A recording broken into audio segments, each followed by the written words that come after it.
All right. Good afternoon, everyone. Welcome to our webinar on civic engagement centers. I am joined today by several really distinguished panelists, Dr. Karen Kedrowski from Iowa State University, Dr. Andrew Bloeser from Allegheny College, Dr. Christopher Galdieri from St. Anselm College, and Dr. John Forren from Miami University in Ohio. My name is Lauren Bell. I am professor of political science and special assistant to the provost at Randolph-Macon College in Ashland, Virginia. I'm also co-chair of the APSA Civic Engagement section, and I'll be serving as the moderator for today. I thought to begin, we would perhaps just have each of the panelists say a few words about themselves, about their institution and the center that they're involved with. And then we'll kind of work through a conversation about their experiences and tips for others who are part of a civic engagement center or who are at institutions that are thinking of moving toward some kind of civic engagement center. So with that, I think I'll start maybe by asking Karen to say a few words about her experiences. Thank you, Lauren. So as she said, I'm Karen Kedrowski, and I am the director of the Carrie Chapman Catt Center for Women in Politics at Iowa State University. I've been in this role for 4 years, and part of my job is to do civic engagement, civic education programming. And of course, sitting here in Iowa, that means that we also get to enjoy the company of any number of presidential candidates. Before coming to Iowa, I was at Winthrop University in Rock Hill, South Carolina, where I did a number of similar things, many candidate forums, again, presidential candidate visits, and other major speakers and dignitaries. So I have both a large institution and a smaller institution experience upon which to draw. Great, thank you. Next, I'll turn to Andrew. Sure. So my name is Andrew Bloeser. I am at Allegheny College. It's a small liberal arts college in northwestern Pennsylvania. We have about 1,300 students. So we have the benefit of small class sizes where we can be have some really intense engagement with our students, certainly inside the classroom, but we also then have some opportunities to extend learning outside the classroom, which is what the Center for Political Participation does on our campus. So I just became the director of the Center for Political Participation this year. I'm just finishing my first year in that role. Although I've been at the college for 10 years and have been involved with the center prior, this was my first year as director. And so in that capacity with the center, we do a lot of co-curricular programming. We bring in guest scholars and practitioners, right, to talk about what it means to study politics, what it means to actually be practically engaged in politics. And so we run sometimes short courses and seminars over the course of the year, workshops with the guests that we bring in to try to, again, move learning from inside the classroom to well outside of it. And then most recently, with my first year on the job, we've been moving our center in the direction of engaging with community partners, finding ways that we can contribute something to partners in our community, nonprofits, local government, where we can extend their capacity while also giving students some practical experiences and helping them connect some of the things that they're learning about here to practical experiences, on-the-job experiences in some cases. And so as I look to my future work with the center, it's really around this theme of thinking is for doing. So how can we think carefully about what it is we want to do to serve the public good, and then how can we learn how to actually go out and do it? So that's kind of where my work has been these days with the center at Allegheny. Great. Thank you, Andrew. And I hope we can come back during our conversation to questions about identifying community partners, because I know that's sometimes a challenge in doing this work. So thank you very much for that. Chris. Hi, I'm Chris Galdieri. I'm a professor in the Department of Politics at St. Anselm College. We're a small liberal arts college in Manchester, New Hampshire. We have around 1,900 students in a good year.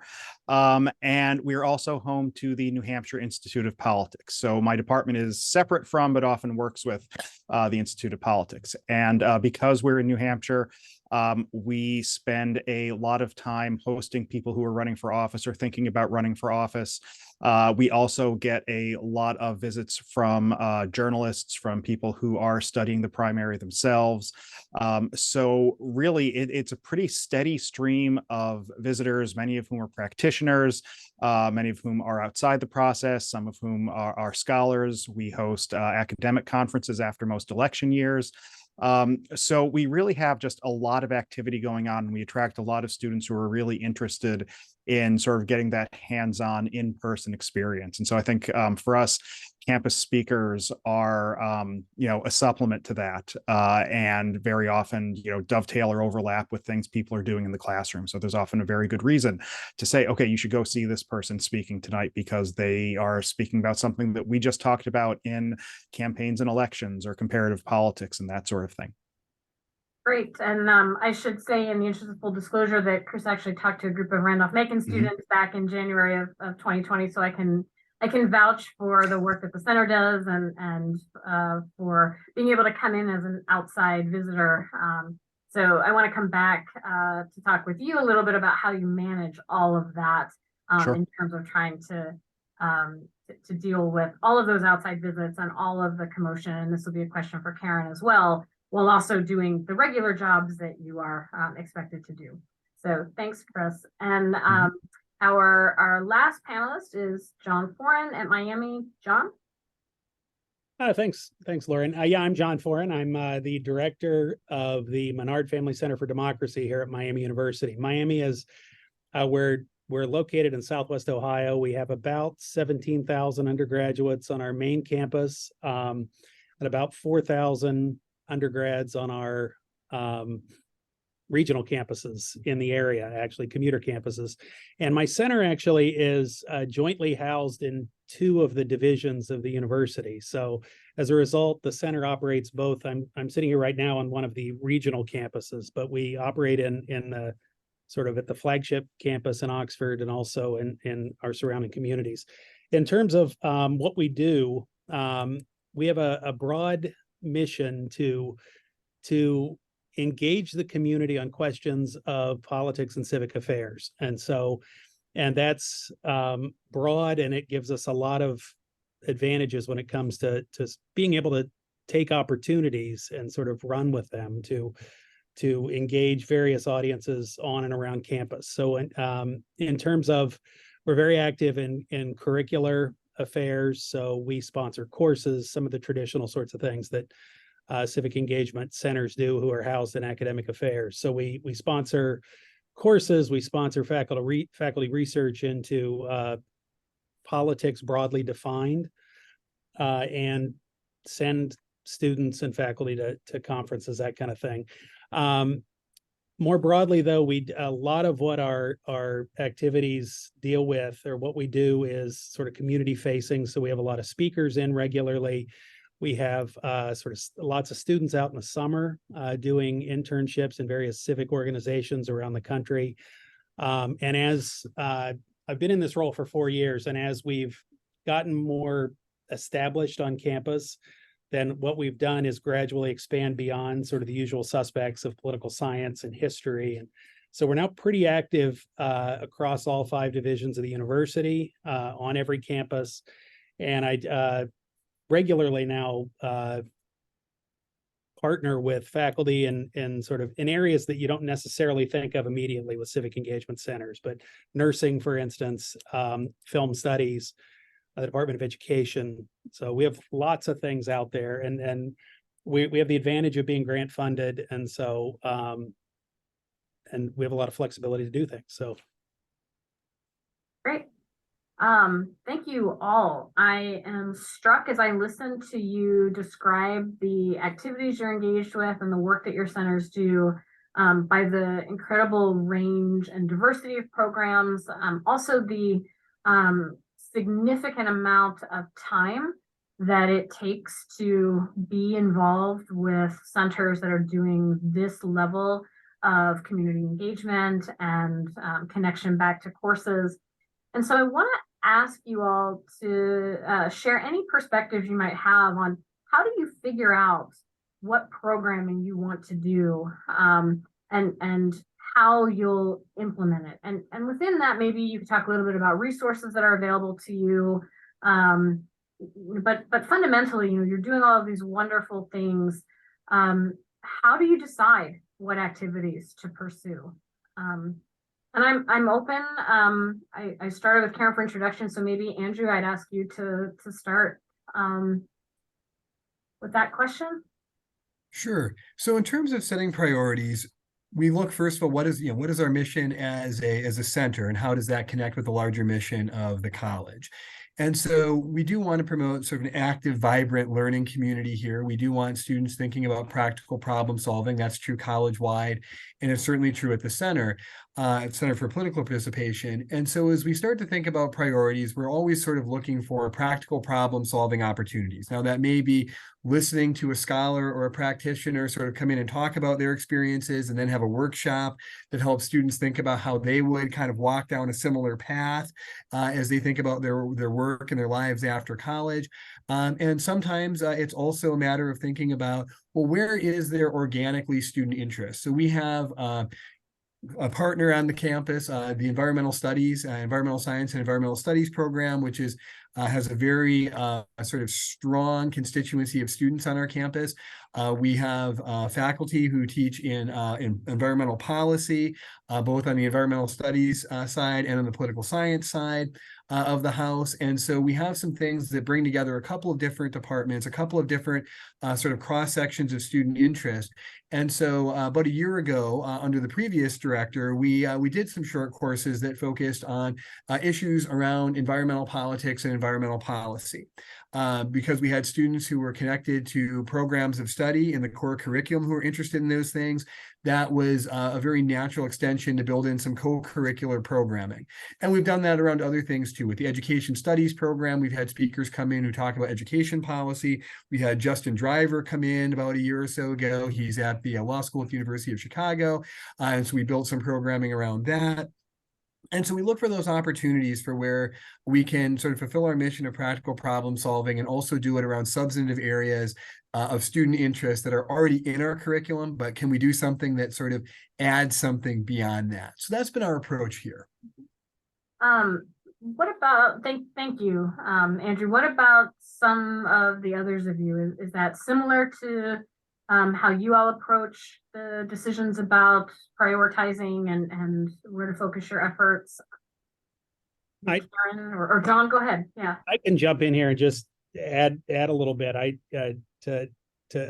would agree with everything, or sort of second everything that was just said. I would say, I mean, the way that we sort of prioritize and plan here is obviously the prime directive, to use the Star Trek reference, is always it has to be mission driven. So our mission is to promote dialogue, promote engagement with politics and civic affairs. So with that said, though, as we've gotten more established over years,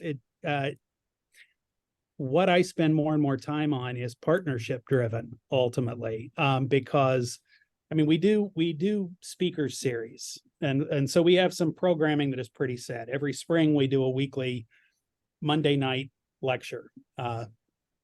Sorry, the power just went off apparently in here, but so we do that. We have our Civic Summer Fellows program where we have students out in internships in journalism and various other sort of settings. But when it comes to sort of the more ad hoc or expansive kinds of new ideas, it's often people coming to me or to my colleague saying like, hey, we've got this thing going on that raises public policy issues. I can give you a very specific example, literally a conversation I had about 30 minutes ago with somebody in the nursing program who our nursing department is trying to figure out how to get students more engaged in policy questions surrounding nursing in Ohio in particular. And so we had a brief conversation of like, hey, you do policy stuff, right? And it's like, yeah, we do. And so out of that, I think, based on one conversation, we'll have some kind of conference or retreat or something in the fall dealing with Ohio's evolving policies with public health. And that would be something that, yeah, like that the advantage to that is you're constantly building bridges. You're constantly building partnerships, and that tends to sort of accelerate over time. So in that sense, it's hard to know exactly what we're doing 6 months from now, because people may have really cool ideas that would never occur to me as a political scientist. Yeah, great. Thanks, John. And that also sort of gets to some questions I want to come back to later about, how do you ever have to say no, right? And so you can be thinking about that. Karen, do you want to comment on how the Cat Center manages it? You have a specific mission, and so I'm curious how you all figure out what programs to pursue. Right. Well, every year we organize 2 endowed lectureships, and one of them is on women in politics. So that has a much narrower focus, and we always bring in a woman, but it's a journalist, a scholar, or a practitioner who can comment on women in politics. And the other one is the Manat Phelps Lecture in Political Science. And the family is very politically connected in Washington, D.C., and they usually will use some of their personal networks to identify someone to come in. But it has been variously political commentators, policy experts, office holders, or former diplomats. And so it's a very wide panoply. In addition, at a really large university, I think one of my challenges has been to find out where the pockets of civic engagement are and not to duplicate those efforts. So we work very closely with the University Lectures Program, which probably puts on about 100 events a year without exaggeration, many of which are in sort of the policy field, and they will allow the Cat Center to co-sponsor on events that make sense for us. So we might not be as big on food policy, but there are any number of things that they, might be doing. In addition, we do also seek on and off campus partners. And again, I'm trying not to duplicate efforts. So here we have a very, very active chapter of the League of Women Voters. And they do a lot of candidate forums for local offices that we will publicize, but we don't organize. And we might co-sponsor, but again, we're trying to stay out of their way. Same thing with university lectures. They're usually the ones who will invite the presidential candidates or other candidates for prominent office to campus, and we will publicize all of that. And very often we'll be the ones who are the university representatives doing the introductions and things like that. At Winthrop, we developed 2 partnerships that were very fruitful for programming. One was the lifetime chapter of Phi Alpha Phi, Alpha Phi Alpha, which is the African American fraternity that was very interested in doing a lot of local programming. And another one was a local law firm. And, they came to us and said, if Winthrop doesn't do things like community-based forums, nobody else is, and we're willing to fund it. One final note that I would make clear, I agree with everything that Andrew and John said about things being mission driven. That's got to be absolutely first and foremost. But on top of that, at a public institution, we also have, I think, a particular need to make sure that we are as nonpartisan and non-ideological as we can be. So if we're bringing in a speaker to the left, we are under some obligation or pressure to bring in somebody who represents a very different perspective. And that's because we want to make sure that we have a variety of perspectives that are represented in our campus conversation. If somebody comes from a faith-based institution, however, the mission might lead you in another direction. And I just want to throw that out there as well. Yeah, thank you for making that point clear. And I think we'll come back to that as well, and sort of thinking about, some of the content questions that inevitably arise when you think about doing this kind of work. But I want to turn now to Chris. Chris, how would you describe the work that St. Anselm does? Sort of in some ways, like Iowa State, you are in a very specific political context. So I suspect some of those decisions get made for you in terms of what activities to pursue. But I think that's a very good way to put it. Basically, we have, at least in one party, still the first in the nation primary. So we have a lot of candidates come to town. We just had Tim Scott here yesterday. There's a town hall with Donald Trump on campus tomorrow night. You may have seen that in the news. But for the most part, a lot of times candidates are here and they want to do an event, and we've got the facilities, we've got the experience, we've got the students who are really interested in attending these things, regardless of candidate, regardless of party. So that sort of is what most people think of first and foremost.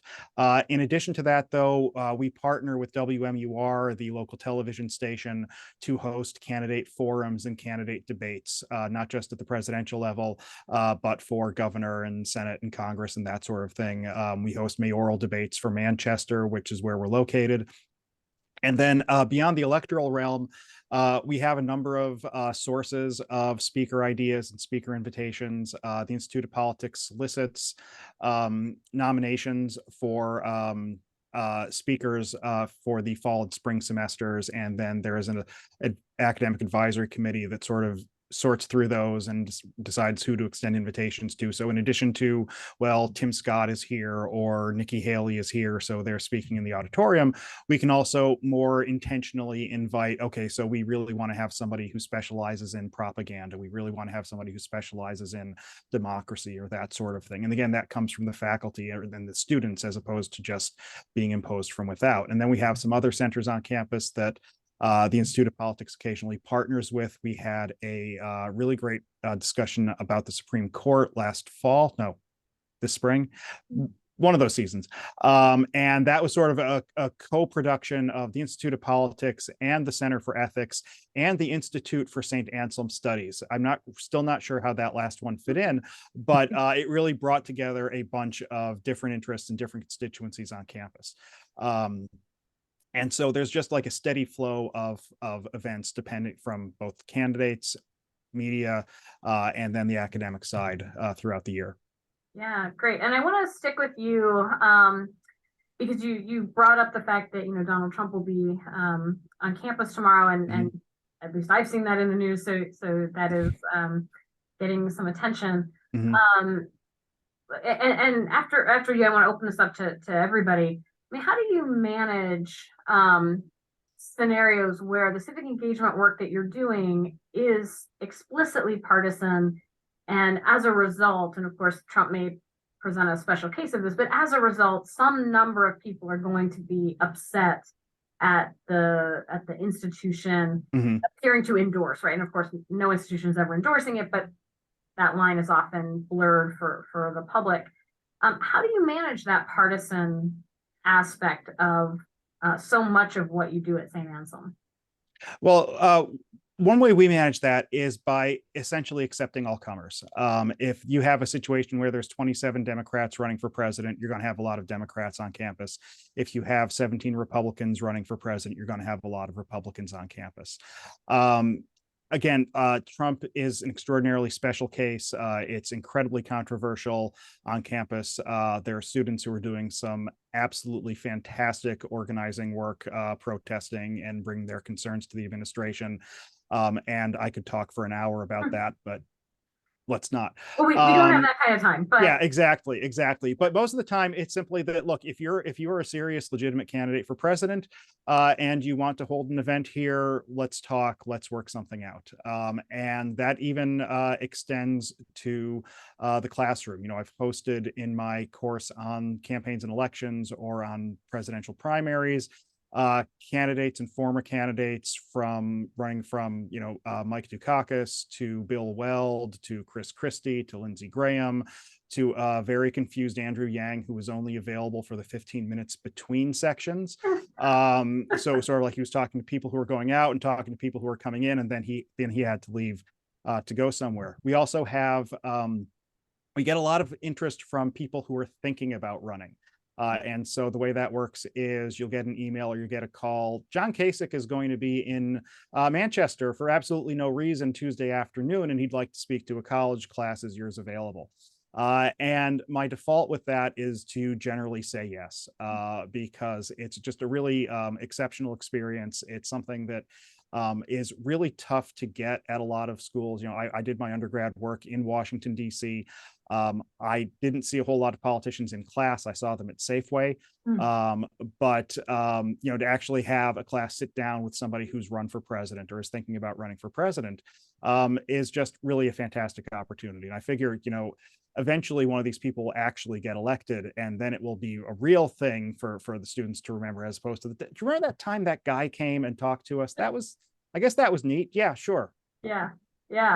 Karen, do you want to thank you, Chris? I think that's helpful to know that it's sort of like, if you say yes to everything, no one can accuse you of any kind of partisan lean. Karen, do you want to add to that or jump in on that question? Yeah, and I thought about this a lot because, some of the pushback that I would get is, why is so-and-so coming to campus? They don't really represent our values. So there are several responses. So first of all, like Chris, we don't just accept all comers. We do that too, but we invite everybody, number one. Number two, we publicize that we have invited everybody.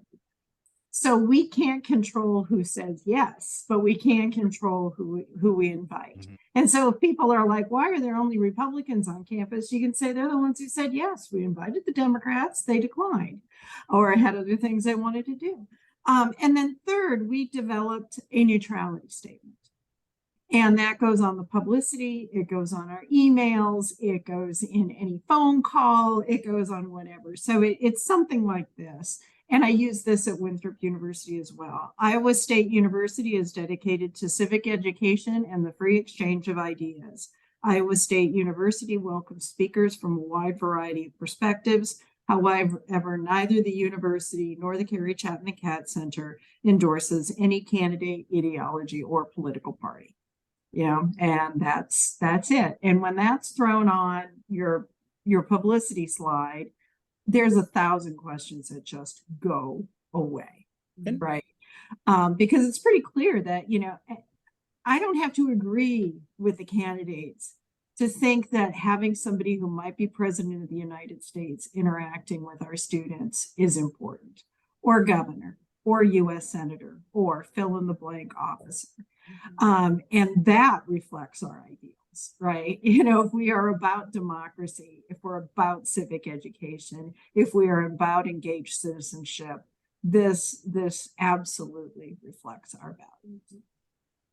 Can I jump in on that? Go ahead. Yeah, go ahead, John. Because like Iowa State, we're a public institution also, and it does, I agree 100% with the importance of the framing of it and the importance of the messaging. So we also, when we host debates on campus, for instance, one of us always goes out ahead of time and speaks to the audience and says, as a public institution committed to the public good, we are not endorsing, we are trying to bring a diversity of voices, that kind of thing. It still gets tricky though at times, because I was thinking as Karen was speaking there, we hosted a Republican primary debate last year for the U.S. Senate race in Ohio. And so sort of bigger picture, we've kind of balanced that. So we've hosted some Democratic Senate debates, some Republican Senate debates. So if there's ever a question about sort of like, why are there so many Republicans around all the time? It's like, well, no, we take these debates when we can get them. But we had a specific issue that arose in the U.S. Senate Republican primary debate because we were partnering with WLWT in Cincinnati. So it was televised, and they wanted to limit the candidates on stage to only those with a legitimate chance of winning the primary, as they understood it.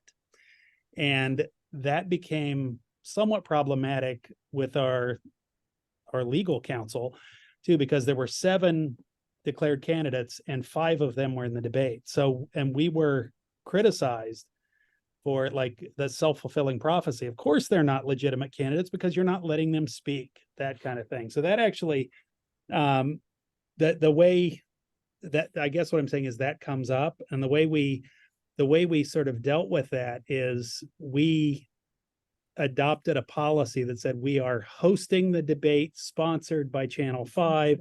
They are selecting the candidates and using journalistic standards. We are merely hosting, which sounds like a rather legalistic difference, but it was an important difference because otherwise we're a public university not letting people speak. And so yeah, you both, well, actually all 3 of you have raised some really sort of thorny, potentially thorny challenges and suggested some good solutions. I want to go back to Andrew because Andrew's at a, all of you are in larger, Manchester is certainly smaller, but larger places, right? And then I'm thinking about Allegheny. I've been to Allegheny. I think Allegheny is a bit like Ashland, Virginia, right? It's a small community. And I also think there are challenges that arise when you're bringing in outside speakers and guests into small communities that have a sense of their identity politically or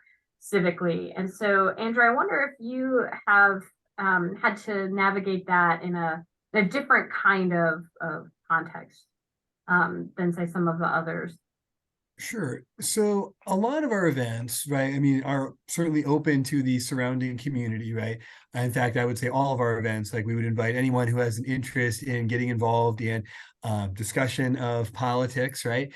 But in practice, a lot of times our programming really reaches our immediate constituency of college students, faculty, staff, administrators, right? Are typically the folks who are coming to these events.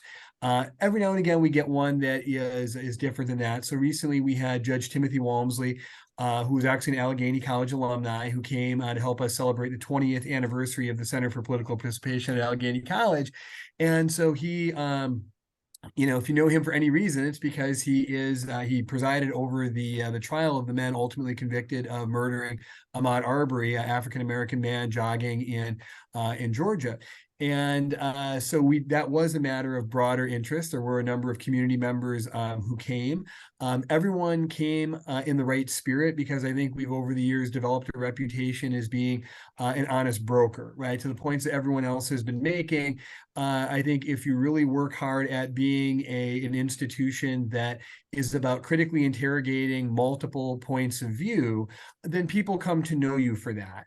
And so, although one could imagine because of the high profile nature of that trial that it could have been a lightning rod polarizing kind of situation, that really was not the way it played out. Everyone from the community came in the right spirit. It will also probably worth noting, and something that we did note along the way, is that Timothy Walmsley, right, was nominated by and appointed by, then approved by Republicans in the state of Georgia.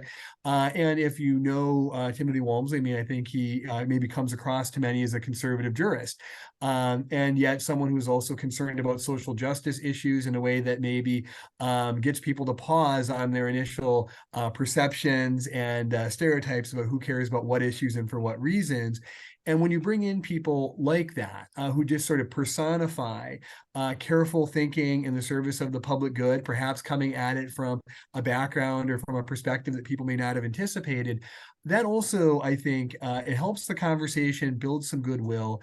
And so as much as is about what you say, and I think there are some of the things that folks mentioned here weren't saying, right? Our goal is to promote civic discourse, not to necessarily advocate on one side or the other.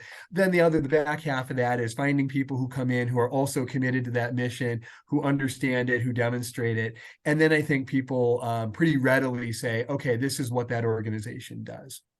Yeah, I think I think all of you have talked a lot about mission and being true to your missions, and also being really thoughtful about how you present the work that you're doing to the community and being as neutral and nonpartisan as you can be.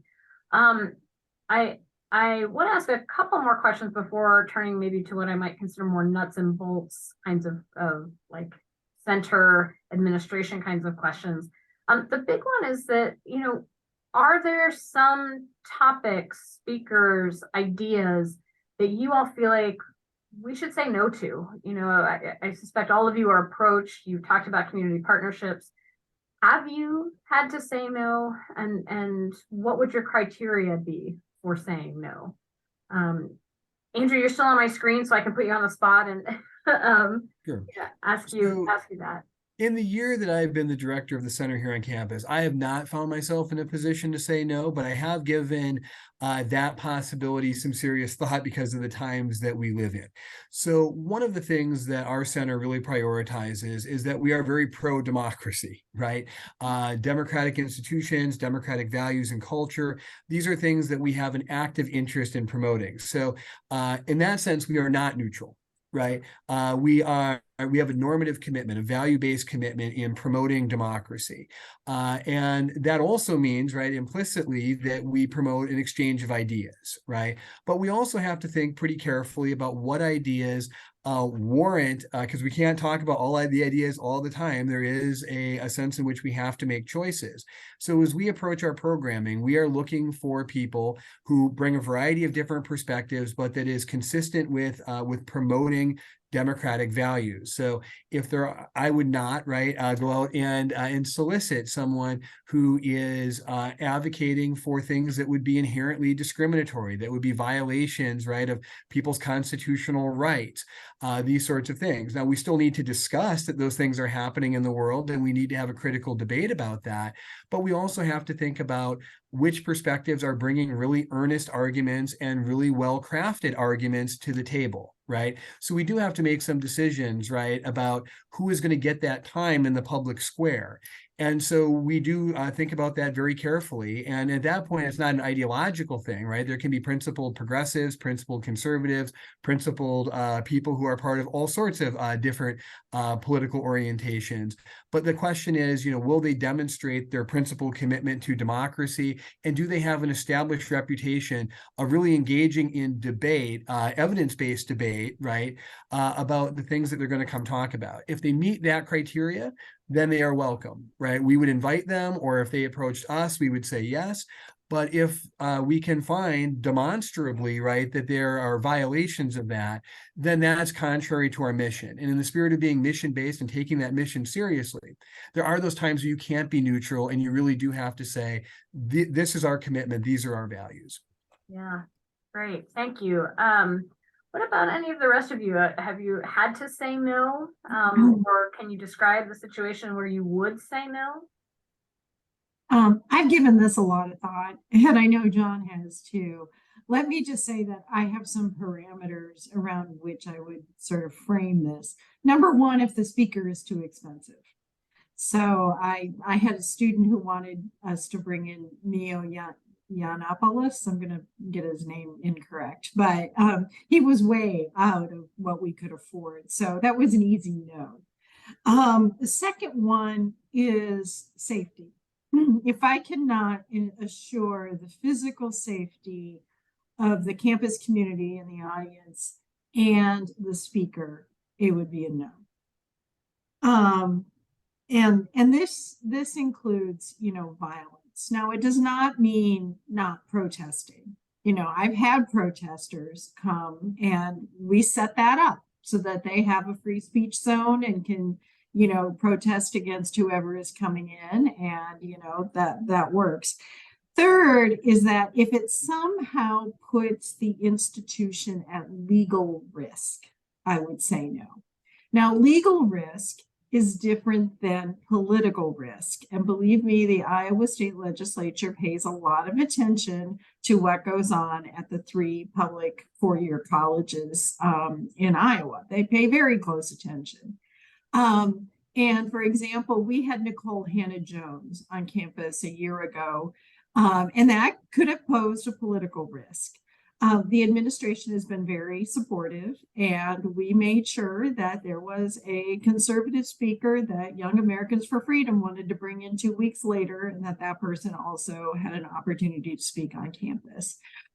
So the administration usually just wants some warning so that they can go ahead and talk to folks in the legislature, explain what's happening in the context of our commitment to free speech and how we are committed to bringing in multiple perspectives. But if there is a legal risk, it's off the table. Yeah. Chris or John, anything to add to? Yeah, I think, in our case, our institution of politics made a decision last November to cancel an event where Rudy Giuliani was going to be participating and talking about election conspiracy theories and that sort of thing, taking the position that, look, we're committed to the democratic process and democratic engagement. We shouldn't have somebody who tries to undercut that speak on campus and be given a forum. Which has left a lot of people on campus wondering how we're justifying hosting Donald Trump tomorrow night. And that's a decision that is made so far above my pay grade, I can't even see it. But the rationale is, well, he's an active candidate for office, and therefore we have to, again, it's that neutrality at work. And I'm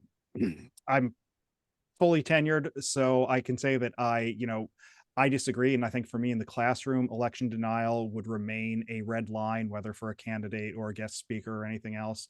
I guess we're lucky in that we don't get approached by a lot of, broader other types of conspiracy theorists. But, we've got Robert Kennedy Jr. running for president and talking an awful lot about, completely discredited anti-vaccine theories. I think it would be really difficult for me to platform him in my classroom. As an institution, I think, things would probably be different.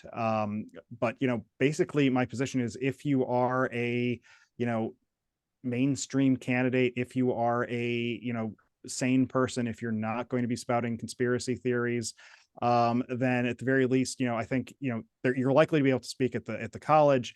In the classroom, I think, it comes down to, okay, is there actually time? Is this actually going to be worth students' time? And again, I generally come down on the side of yes, but, ask me again after our primary next February. Yeah, and you raise an important point, and one that nobody has asked me, but I'll just throw in as the moderator. I think the truth piece matters, right? So that, as at institutions of higher education, our commitment has to be toward truth. And so if you have someone who just is and not committed to that, it's really hard to say that's a thing that you can get behind with students, certainly in the classroom at least. And I would add to that as a corollary to that too, not only sort of a commitment to truth, but a commitment to dialogue. So in other words, if it is someone who is not interested in engaging with questions from the audience, or someone who's not interested in pushback or anything like that, then I don't think they're interesting to have on campus, frankly. I've been so much of this, I think, would depend on institutional context and how supportive is your institutional leadership. I've been very blessed here that the institution is, like, you are here to promote dialogue. Don't worry about pushback.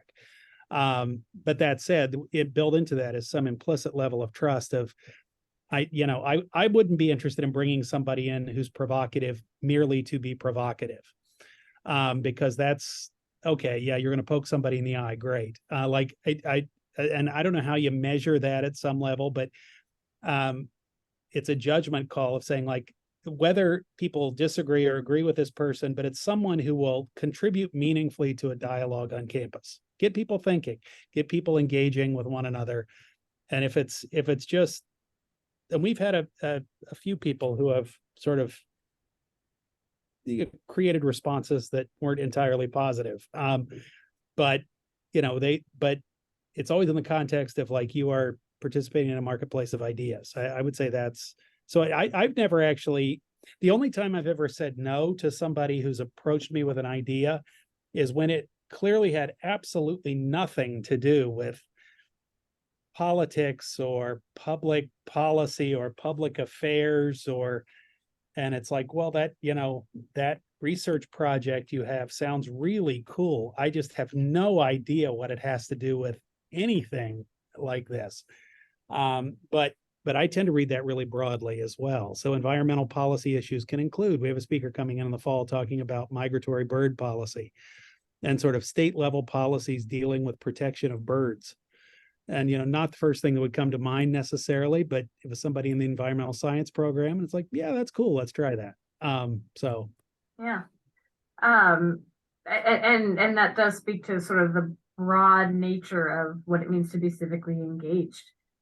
Chris, did you want to jump in again?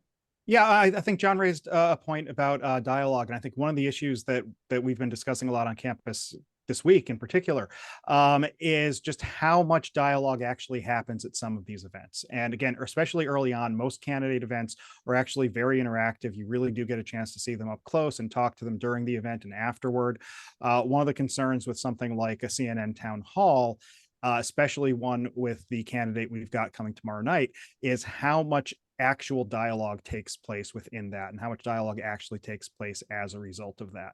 So I don't know that anything's going to come from us tugging at that particular thread, but I think that is a live issue here. Yeah, great. Karen, you wanted to. Yeah. Well, and one thing that our university lectures program does really, really well when dealing with presidential candidates is if they want to come for free, they have to agree to certain things. So number one is that there's no gatekeeping at the door. It's free. It's open to the public. There's no soliciting for volunteers or contributions, and they have to take questions from the audience. And if they don't want to agree to those conditions, they can still come to campus, but then they have to pay for the space. And it becomes a campaign event, and we can say, well, it went this way where we had the guitar player and then, no chairs because that's the way the Bernie Sanders campaign wanted it. And that was literally true. They had we all knew who you were talking about. Yeah, and the guitarist, who was terrible, by the way. But we could say that because they had paid for the space, and we could show the documentation where they had paid for the space. So then it was just like any other outside group that was paying for space. Yeah, that's a really good point about, and John made a similar point earlier about like hosting is different from sponsoring is different. Yeah, so I think that's a really good point. I want to be mindful of time, and we only have about 10 minutes left. And so I want to turn to some maybe nuts and bolts kinds of questions. I'm thinking about folks watching this who might not be at a place that has a center, but who might be interested in developing something like this. And so I guess the question that I want to throw out to all of you is, what kinds of resources, and they may be financial, they may be time, they may be facilities, what kinds of resources are involved with having a center of the type that you all are a part of? And is this something that, how would you recommend someone who wanted to bring something like this to their own campus? How should they go about that? I just have a thought here, Yeah. which is, because a lot of what we do now in the Menard Family Center, I was doing that stuff before we ever had a Menard Family Center and didn't have a budget and didn't have that kind of stuff. And so we have a program here that now the center runs it. We have Citizenship and Democracy Week, which is basically just a branding label that we use and we just put all kinds of stuff related broadly to government, all this stuff in a week, and then we just advertise it as a program. Essentially, it's different every year because I have a short attention span as much as anything. But but the key to that was we did not start with any sort of top-down notion of like, this is our definition of civic engagement. And civic engagement has 3 parts. And, none of that, because like outside of political science, people don't care. We've continued to be pretty open of like, is this something that relates to the public in some way? Do you have a cool idea?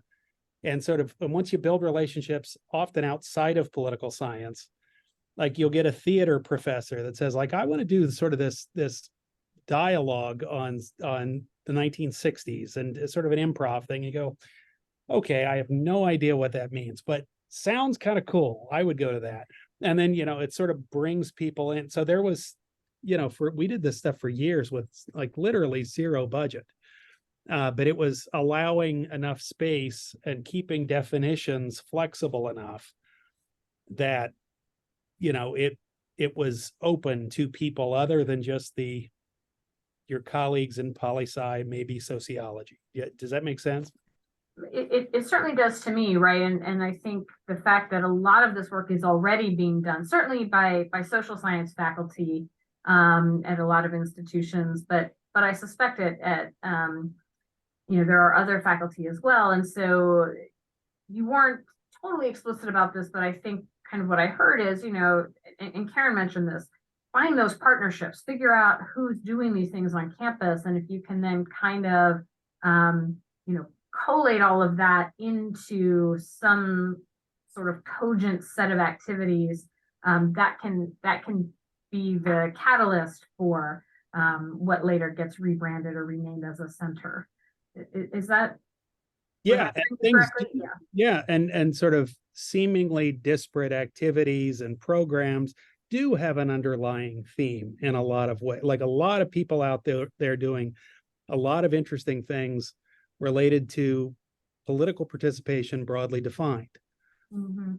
And you go like, oh, so it's easy to package things that don't make a lot of sense initially together, because it's like, well, wait a minute, everybody here's kind of rowing in the same direction.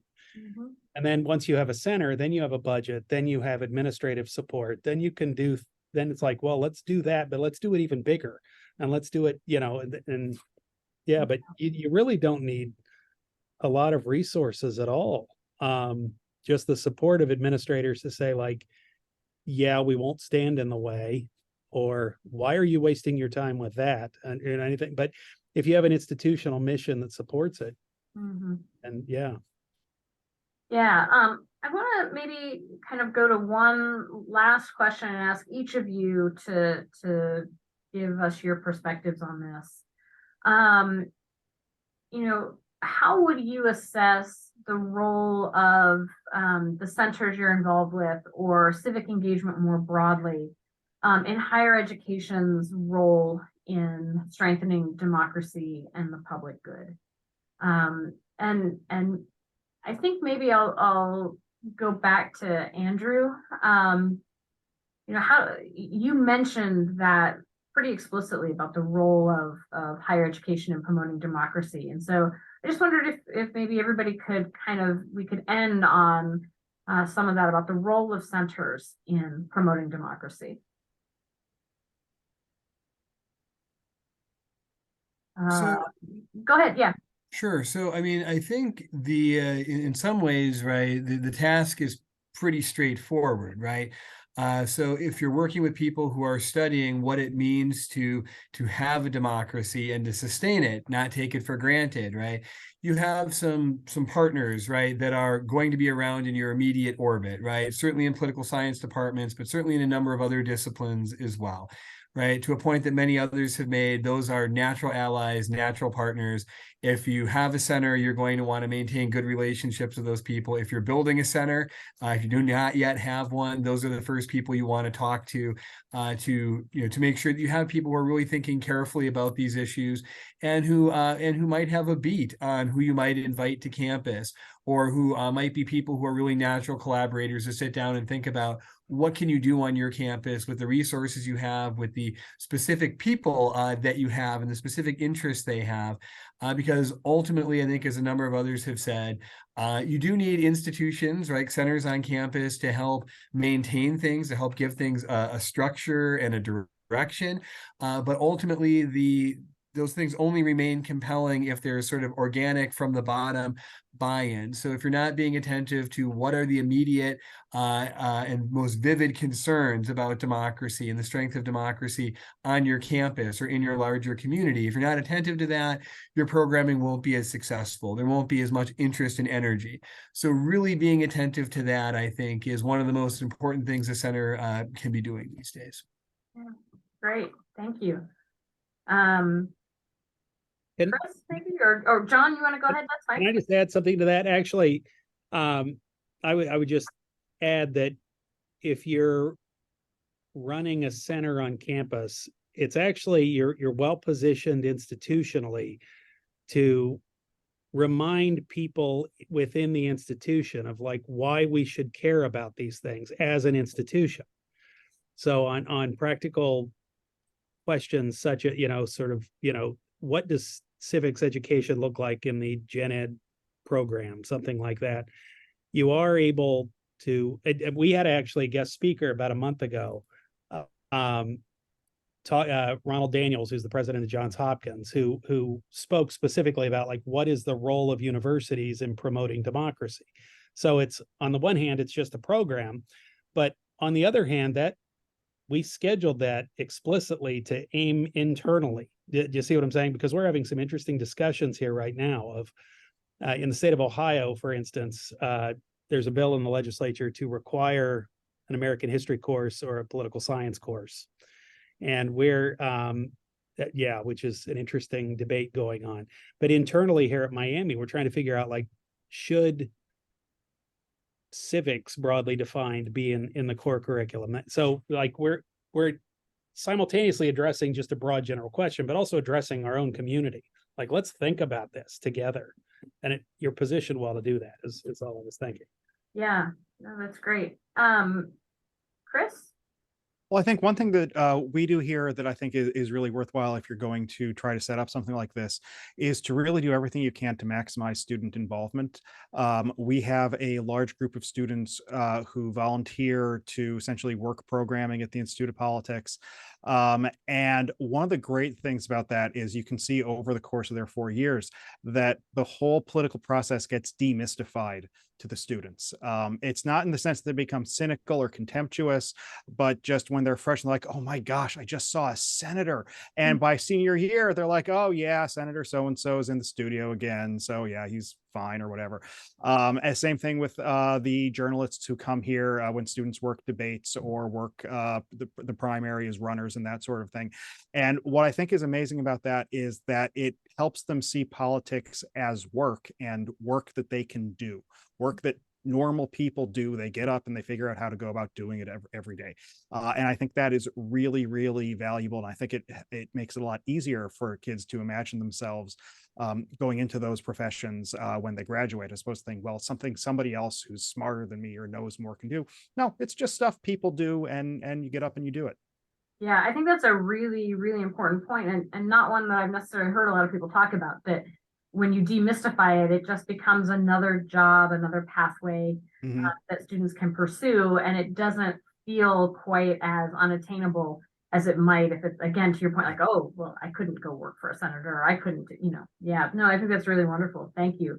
Karen, I'm going to give you the last word. What should we be thinking about in terms of promoting democracy in higher education? Yeah, I mean, I think that there's plenty of history to point to about citizenship education being the bedrock of the American public education system from K-12 now on through higher ed. But also there's really ample information available about how poorly our students are performing in terms of understanding the basics of American democracy. And I'm at a STEM heavy school. And, some people are sort of like, well, our mission is clearly STEM. Why are we talking about politics? We have to make sure our students can get through calculus. And I will simply just point to the fact that their students have much lower voting rates than students who are in humanities and social sciences, and say, look, we have to prepare them for citizenship, and we have to talk about how their work is impacted by public policy and their work impacts public policy. So they need to understand how the political system works. And that helps get some traction, certainly. So, using the data and the information that we have to help make the case, because if we don't do it as political scientists, as directors of centers, as people who care about democracy, it's not going to get done. And that's just extraordinarily important, I think, for the survival of the United States. Yeah. Well, it's a little bit of a down note if we're now at the point of talking about the survival of the United States, but I think your broader point is really an important one, that the only way to perhaps recapture some of the hopefulness is through this kind of work. As we move toward concluding this session, I want to thank all four of you for your really wonderful contributions. I want to sum up what I've heard, and so I've been taking notes. I have a very sophisticated Post-it note system. So, but I've heard several things that I think I will take away from this, and I hope that the folks who view this will take away. So the things that I'm taking away are that the mission of the institution and of the center have to take priority in terms of determining the activities and the speakers that the centers are engaging with. The second takeaway that I heard was that it's really important that the activities and speakers promote democracy and the free exchange of ideas. And I think Andrew made a really important point that, it's important that the speakers have some degree of commitment to democracy. Chris pointed out that you don't have to platform discriminatory speakers or people who are simply not being truthful. And so I think that notion of dialogue and democracy is really important. The third thing that I heard, but we didn't really get time to tease this out in a more comprehensive way, is that it's important to be thoughtful about the costs, safety for students in the community, legal risk, and then messaging around democratic process. Fourth, what I heard, which actually gives me some hope, given that I am at a smaller institution, is that this might not require a significant new infusion or investment of capital. This might simply be a way of identifying what all is happening on your campus and continuing to do what you're already doing, perhaps under a more comprehensive banner. And then lastly, that it's really important to focus on the campus and community's needs, especially the needs of the students, as we think about what centers can do and how they can help to link our mission of educating students back to our goals for promoting democracy. So I really would just want to say thank you to all four of you. It's really been a wonderful conversation today from my perspective. I could keep doing this for like 2 more hours, but probably no one would watch a 3-hour-long webinar conversation. So hopefully this will spark some continued discussion in our campus communities and in our APSO civic engagement community. So thank you all so much. Thank you, Lauren. Thank you. Thank you.